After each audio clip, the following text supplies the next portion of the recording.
Hi guys, it's Jessica. Today I want to cover my top 5 Fae recommendations for the Kindle Unlimited service.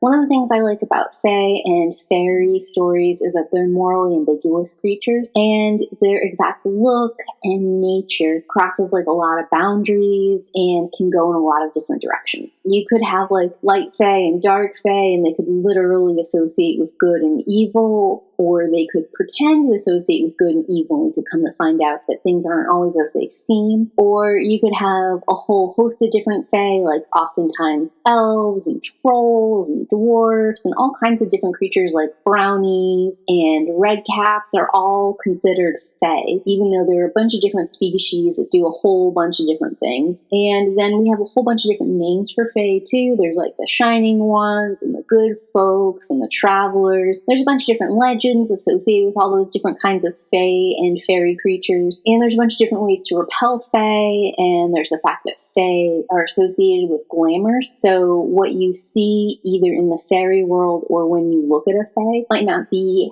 as things actually are. I like that idea that you have to go more than surface level. You have to investigate. You have to compare people's actions with their words, their appearance, with how they respond to situations. Like taking all those different factors into place to come up with a whole being and a more honest picture is intriguing to me. And because of that, Fae with their glamour, their ability to deceive or distort truth becomes a very interesting story. And also because exactly what the Fae or the fairy people want seems to swap from story to story and genre to genre. And some of them are really great to humans and some of them are bad to humans. Sometimes humans and Fae have children together. Sometimes there's changling stories where the Fae come in and swap a human baby for a Fae child. All of these things are interesting, compelling stories. You could do a lot with them. You can have a bunch of different kinds of conflicts and resolutions. And you can do a very Alice in Wonderland, surreal, larger-than-life, unbelievable, confusing story. Or you could do something that's like very compact and small and more straight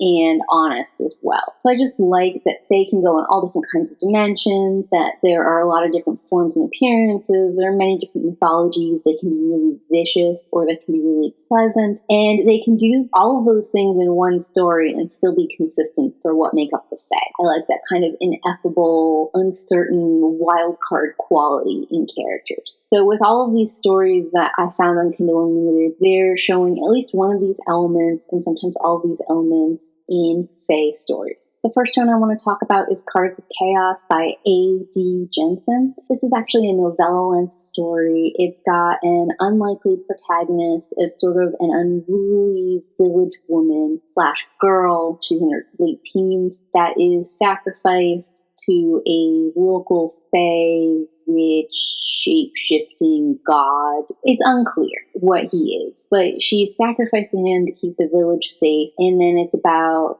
him and her interacting. I really like it because there's a lot of these breaking of conventions. There's like a wild dream rush at the end. It's very beautifully told. The cover is just stunning. I read this all the way back in 2016, and I'm still thinking about it now sometimes. It's just a really well-told story. It has both Fae and fairy tale elements in it, and it's got like this dreamlike, wild chase sense of urgency rush. And every time you turn a page, you're not entirely sure what's going to happen, and also you're not really sure what you want to happen either. And I just think that makes for a really unique and intriguing reading experience.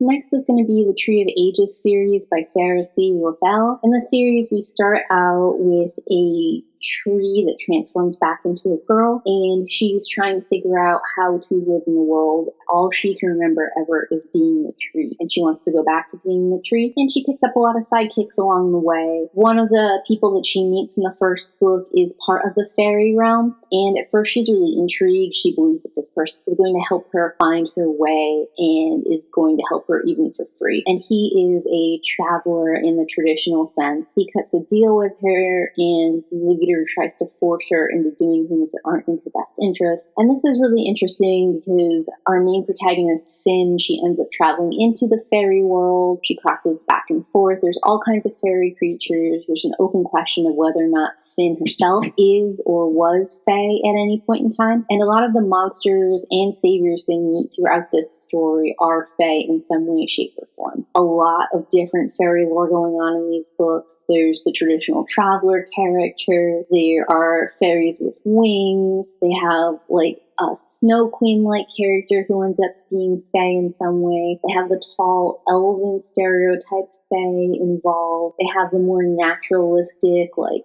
tree people who are also fae. It's just a lot of different kinds of characters, how they interact with humans, what their own realm is like, why they went to sleep, and why they're waking back up. It's all very interesting, compelling, and different kinds of cultural clashes going on kind of stuff. And I would definitely recommend this series. It's probably meant for like early 20s to 30s kind of readers, but I think you could read it as an adult and enjoy it. And I also think that the language and the theming is accessible enough that a young teen could also read these stories. It is a large companion piece, so there are a whole bunch of different characters. Even though Finn is our central protagonist, almost all of the other characters get arcs as well. So there's many different takes and people you can relate to and events going on in the larger world. It's definitely just a really fun, epic, classic fantasy romp. Next, I want to recommend the Night Elves Trilogy by C.N. Crawford. I loved this. This is going to be your more Nordic, Norse, elves kind of story, but elves and fae are really close together. I don't personally draw a distinction between the two. It just depends on the culture that you're talking about. They have both like different races of elves in the story, and they have different power levels. They also have a bonus depiction of a couple of pixies in the series. And since the fae/elves are actually the main characters here, we get a lot of those stereotypical traits. We get a very interesting magical system. We get to see how these elves interact with the gods. Again, this is more of an epic sweeping tale. It's a post-Ragnarok world. We get to enjoy some of that modern technology implemented with the elves and how elves think of humans, what they think of their technology. All of that is part of what's incorporated, and it's a fun, sort of speculative adventure story. Next, I'm going to do the Plated Prisoners series by Raven Kennedy. I love this series. I started talking about it in my top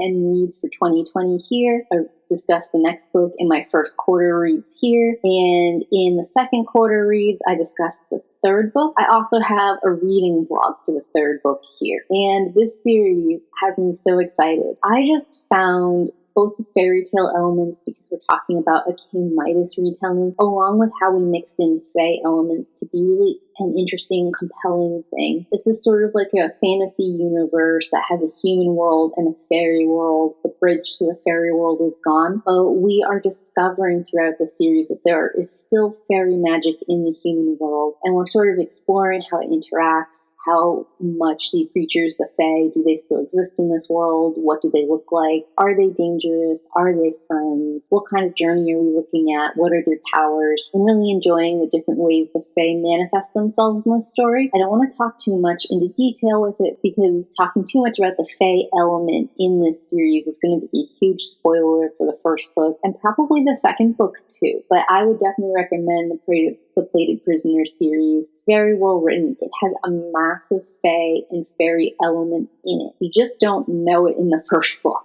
The last series should be no surprise to anyone. It's going to be my Bound to the Fae by Eva Chase series. I have been talking about this book non-stop, it feels like, for the past couple of months, and it's because every couple of months another book comes out. So just when I sort of settled and am done enjoying the book, another installment comes out. So I'm loving the rapid release, but I have also loved the mythology of this particular kind of fairy coming together. These fae are like fairy shifters, and they have that traditional fairies can't lie and they have to keep their deals. They also have a very interesting magical system about learning the true names of things, is how you learn to manipulate them, which is very Rumpelstiltskin-esque. They have a separate fairy world that's very involved in nature. They build like tree houses or ice castles depending on their environment. So you're getting that fairy in tune with nature and the land kind of element, natural magic. The fae here also cannot handle iron or salt, which is pretty traditional. So there's all these traditional hallmarks. And then Eva Chase has woven some of this traditional, beautiful fairy lore in with some shifter elements, because these fae have a second form.